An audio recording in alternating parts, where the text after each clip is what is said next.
আপনারা কি শুনেছেন একটি শিশু ভগবানকে আপন করে নিয়েছিল?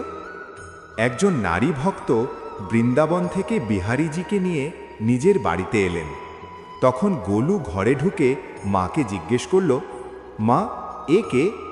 মা বললেন, এ ভগবান, এই আমাদের মালিক। এরপর থেকে ঘরে যা কিছু রান্না হতো সবার আগে বিহারীজিকেই ভোগ দেওয়া হতো। আগে এসব জিনিস গোলুই পেত। এতে গোলু বিরক্ত হয়ে মনে মনে ঠাকুরজিকে কষতে লাগল। একদিন মা বললেন, গোলু, যমুনা থেকে কলসি ভরে জল নিয়ে আয়। যেতে যেতে গোলু বলল, খাওয়ার সময় তো তুমি আগে থাকো, কাজ করতে হয় আমাকেই।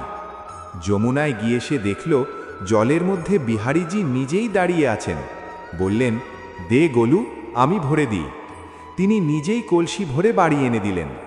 মা এসে দেখলেন ঠাকুরজির কাপড় ভেজা। তিনি গোলুকে বকলেন।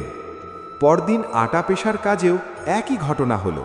মা আবার রাগ করলেন, কিন্তু গোলু শপথ করে বলল সে কিছুই করেনি। একদিন গোলু মাকে জঙ্গল থেকে কাঠ আনতে পাঠালেন। পরে তাড়াতাড়ি ফিরে এসে দেখলেন বিহারীজি নেই।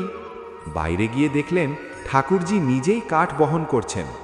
মা কেঁদে বললেন, আপনি আমার কাজ কেন করছেন?